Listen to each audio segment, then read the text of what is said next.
Hi guys, it's Irene's Braids and I am back with another video. So let's just jump right into it. Alright, so my client had a really cute mohawk cut. So her sides and her back are much shorter than her top and her middle.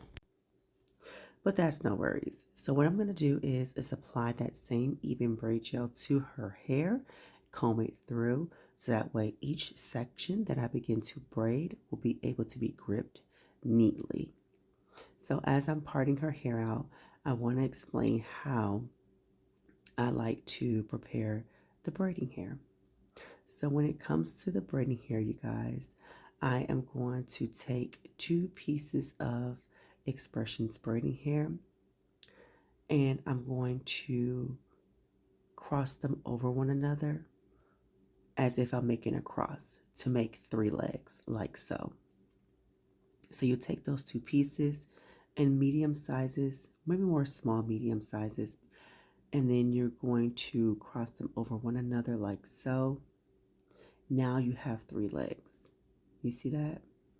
So I'm going to take the middle piece of this 3-leg section, attach it towards the base of her hair, and then I'm going to take my finger and split the section of her natural hair into 2 pieces. So that way I can easily start gripping the top first and then apply the bottom into the braid as I braid. And that's how I keep a tight grip without it being too tight, but more so a secure grip, so that way her braid does not slip out. So that's pretty much what I'm doing here.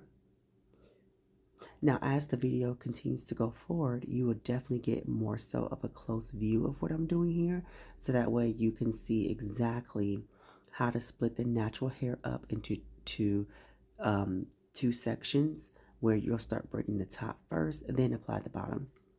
Now, I know some people like to do the rubber band method. I myself have done the rubber band method as well, but I think the rubber band method is cuter when it comes to more so of the jumbo braid look, because it's such a bigger section of hair and it can withstand that rubber band on the hair. But if you don't like dealing with rubber bands, this is an easier way. And with this way, I like it because even though I applied my first 2 rows straight across, my 3rd row is a U-shaped part, and here is my 4th row. That will be a U-shaped part. I like to continue with the U-shaped parting so that way it can have more so a brick layered look. So every time you start your row, make sure you start in the middle so that way the braids can lay flat and more seamlessly. Let's continue watching.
So I've taken the liberty just to slow this clip down just so that you can get a better idea of how I split the natural hair up into two sections.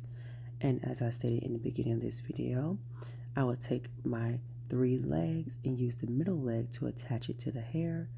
And as I grab it, I'll take the top right leg, bring it down, and then push my index finger through. And then I'll take the right side and bring it down, push my index finger through, and keep swapping index fingers until the braid is tightly secured. And as I do that, I will go ahead and begin to under braid, and I will under braid this braid until it is complete. And as you braid, you can feel free to add in small pieces of extension braiding hair to thicken up the braid to your desired size.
So now that I've made my last U-shaped parting, again, I'm going to start this braid down the middle, so that way all the braids can lay flat and lay in between the braids under it. And then with the last section at the top, I will make a middle part, so that way she can have a middle part look. And that was what she requested, was middle part box braids. Now, as the braids grow out, she would be able to style it in any direction that she chooses, but they would need to grow out from the root in order to do so. So for now, I'm going to go back to showing you guys how I split that hair up as I stated before, and I'll slow this clip down for you as well. If you found that this video was helpful for you, please make sure that you like this video. Go ahead and give it a thumbs up. If you haven't subscribed already, please continue to do so with subscribing. And then drop a comment in the comment section to let me know what your thoughts were. And if you had an easy time learning this method, were you able to get your braid in secure as I've shown here in this video? If so, please drop some comments, let me know. And if you are struggling with braiding, please drop some comments, let me know where you're struggling, so that way I can be forward with you and answer any questions that you may have. If you have any braid request videos that you would like to see more on my channel, go ahead and drop a comment and let me know what type of braid tutorial you're looking forward to seeing me do for you, so that way I can see what type of videos you guys would like. So with that being said, let's continue watching.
All right, you guys, so we're finally at the middle part section of this style. I'm going to go ahead and complete this row right here that you see. We only have about 3 braids, 3 to 4 braids towards the top, and that's only because of her sizing that she wanted. So it only left us with about 3 braids for the top. Now, like I said, she can only style this once the braids grow up from the root. Otherwise, you'll start to get tension bumps right away, being the sizing of the braid, but then also the freshness of the braids. So I don't suggest anyone styling their braids right away. Off camera, I did dip her braids in hot water, and I did take a little bit of Nairobi hair foam with some oil sheen, and I used those two on the hair. So I dip it first in the electric kettle, then I dry them as good as I can with a hand towel. And then I went ahead and put some Nairobi foam all through her braids and even on her scalp. And then I oil sheened it. Please make sure that you at least apply some oil to the scalp in any choice that you would like to use. The oil just keeps the hair moisturized, so that's always a good bet. All right, so let's get down to the finishing touches of this video. Just want you guys to see how the outcome turned out, being that I went ahead and told you what I did off camera. So here is how the style turned out behind the scenes. All right, so Miss Brigitte is ready for Germany, and once she leaves from Germany, she's headed to Paris, and her braids look great. So this is how the braids turned out. Don't forget that you can find me on all social media platforms at Irene's Braids, and don't forget to like and subscribe to this video, and I will see you guys in my next video. Bye guys.